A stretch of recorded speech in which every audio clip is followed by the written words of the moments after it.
the top 10 stories of 2010. Number 10.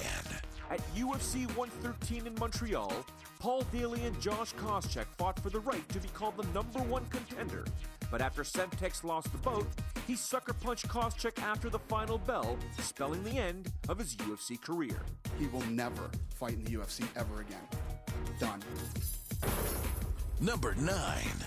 After stalking Dana White across the country, legendary boxer James Toney convinced the UFC president to give him a shot inside the octagon. And at UFC 118 in August, he faced Hall of Famer Randy Couture in a tilt that was dubbed MMA versus boxing, with the end result what everyone expected. He's going out, and it's all over!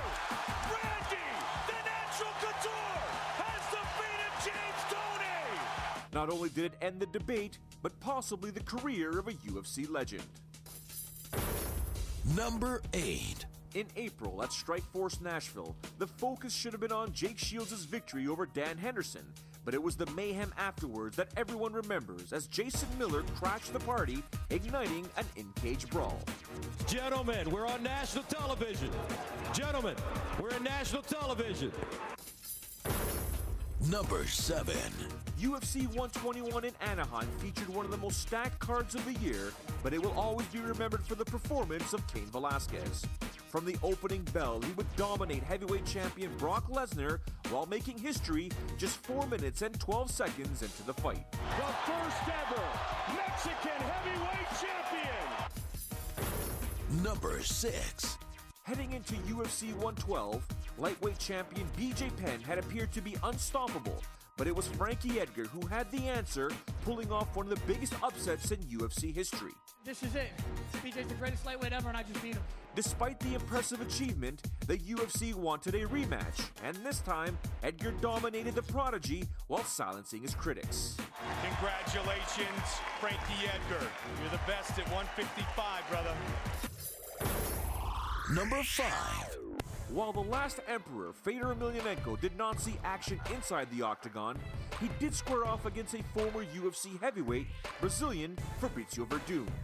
The Strikeforce event in June showcased that even one of the greatest can be beaten on any given night. He's tapping! He's tapping!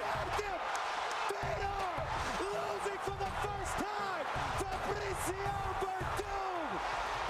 Unbelievable! Number 4.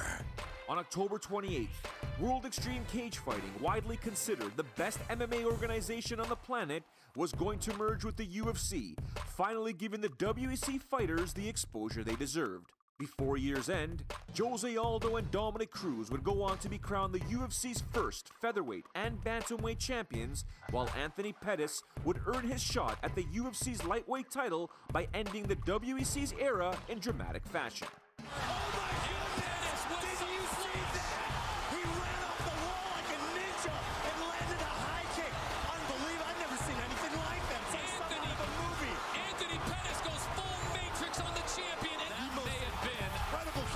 The move of the century in all of MMA. Number 3.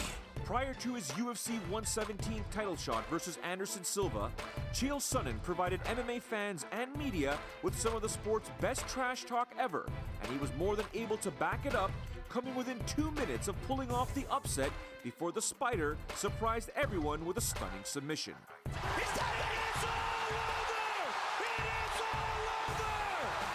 Unfortunately for Sonnen, things would go from bad to worse as he would test positive for raised levels of testosterone, resulting in a 1-year suspension that he would later appeal and, much to his credit, have the term reduced to only 6 months and a $2,500 fine.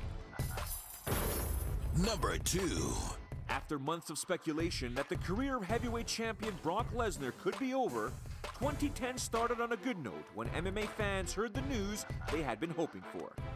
Went back into the doctor January 5th, and a miracle. They were dumbfounded. They couldn't find any signs of any problem in my stomach.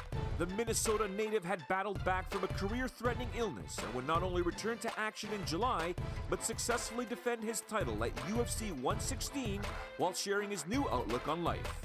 I am blessed by God